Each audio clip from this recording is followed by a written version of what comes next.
Looking to have fun, build confidence, and not feel intimidated? Zip Zap will leave you satisfied.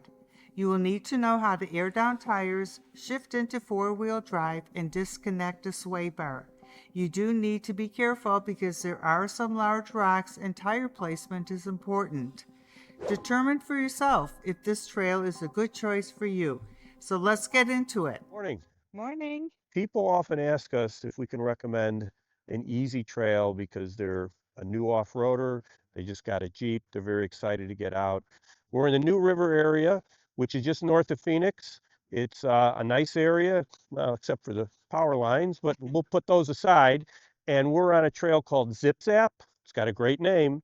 And we're going to find out if this is a trail that we can recommend to beginner or newbie off-roaders, and they won't come back to us and say something like, I can't believe you recommended that trail. It was so hard. It was so difficult. We were scared. Okay, so we can recommend it. We're basically going to put up a video, and we're going to show you everything that you're going to see that might be kind of difficult on the trail, and we're beginning right now.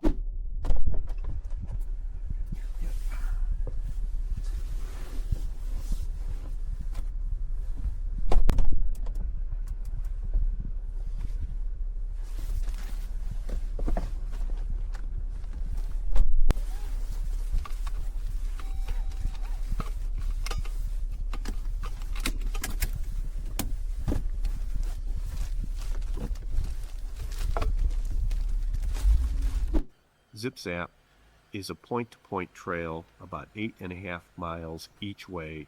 It runs generally south to north. At low point is about 1,700 feet. The high point is about 2,300 feet. We found the trail on Onyx Off-Road. We had not heard of it before. We found this trail when we were looking for a good beginner trail that would be challenging, not intimidating, fun, not scary, and this trail fills that bill.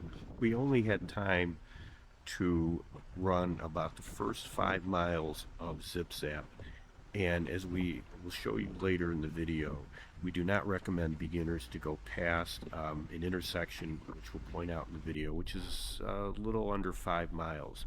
The trail is much steeper, much rockier, and there are some drop-offs there.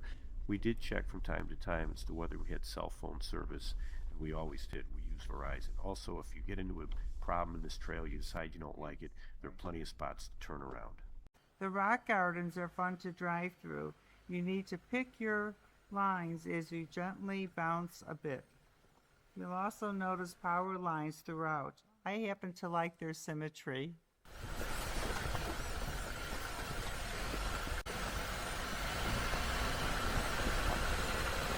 Driving up or down ledges can be a significant anxiety point for beginning off-roaders. This is a ledge, and it's not that difficult. It might be one of the more difficult points of the trail, and you'll be able to get over it with really no problem at all. If you're not sure, get out and take a look before you proceed.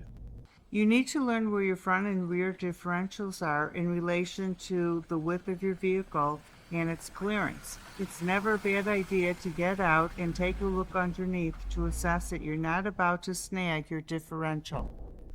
We normally split driving duties, particularly on long days, of which we have many. However, there are 2 hard and fast rules. One, if we're in a difficult situation where a spotter is required, the spotter is always Fran because I am no good at spotting.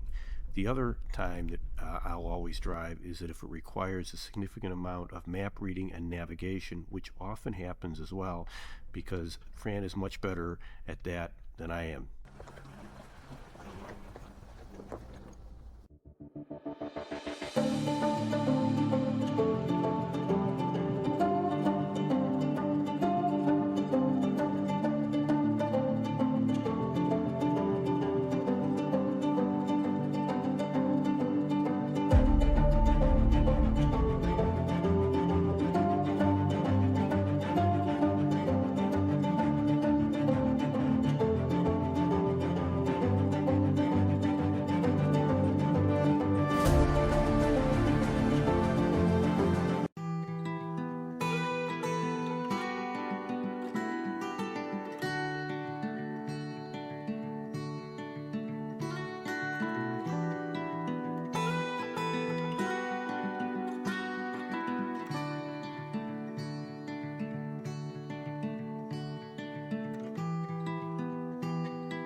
Just before 5 miles, the trail splits. You can go either way because they join later. However, the trail does get steeper and rockier, so this may be a good spot to turn around. If you decide to continue on, you will need to engage 4 low as we did. Probably heard that Jeep is simply an acronym for just empty every pocket. We have done many modifications to our Rubicon, and the latest one are inner fender liners, both front and rear, from Artec Industries. We particularly like the front inner fender liners because they contain an embossed American flag. We also modified the hood vents by replacing the closed stock vents, which allow almost no airflow, with these aluminum vents that are open and allow maximum airflow. We like these vents because we off-road all summer long when temperatures often exceed 100 degrees. It's neat to see the heat escaping the engine compartment through the vents. Thank you for watching, and please like this video and subscribe to our channel. We will see you on the next one, and have a great day.